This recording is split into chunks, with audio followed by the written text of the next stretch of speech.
DeAnna Miller. Please.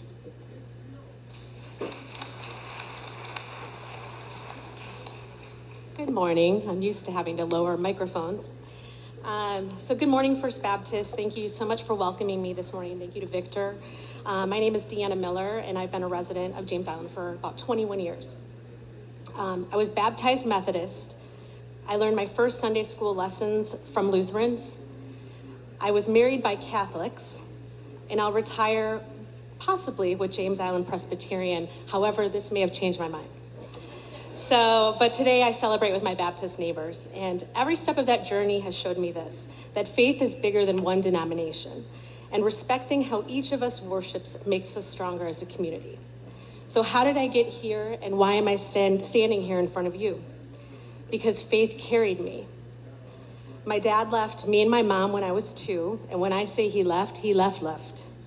And life was a struggle, but I had faith. I had to become independent quickly and started working at 15, obtaining a work permit to scoop ice cream at $3.75 an hour. Yes, I'm that old. I was an average student, and no one in high school guided me or really expected anything from me, but I had faith. I enrolled in the community college just to see if I had what it took. I worked full-time the entire time, eventually earning a degree at the College of Charleston with a 1-year-old. And I guarantee I'm one of the only students who had to bring a baby to my last final in an umbrella stroller. And although I am still paying student loans and that baby is now a college sophomore, I did it because I had faith. So over these 21 years, I've done my best to strengthen and serve Charleston and James Island. I worked as a volunteer coordinator at Charleston Halos, where I met Tanya Ankrum 14 years ago. I was on the School Improvement Council at St. Andrews. I coached soccer and taught kids teamwork and grit. I showed up to 99% of every class function for my kids, even field day, and met island families and hosted my kids' friends. And as my daughter's friend Lucy says, Miss DeAnna is everyone's mom, which to me is the ultimate compliment.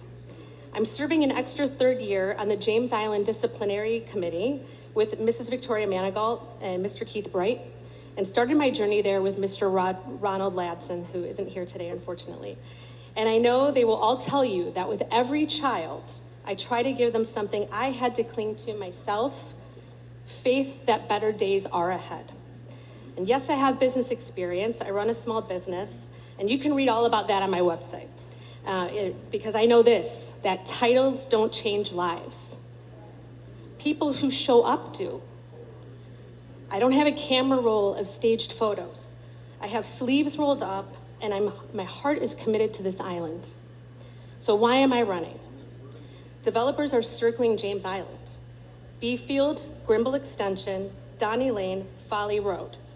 This isn't affordable housing. It's not for the families who've been here for generations. My fear is that the very people who built this community may not be able to stay in it.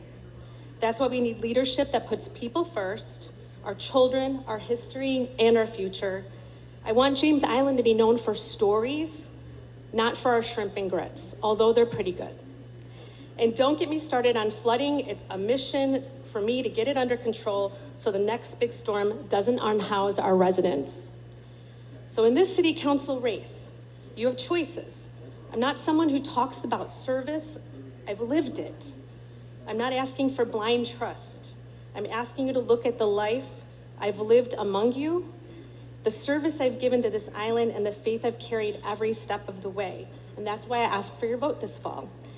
But more than anything, thank you so much for welcoming me into your church family today. And may God bless you, and God bless this community we call home. Thank you.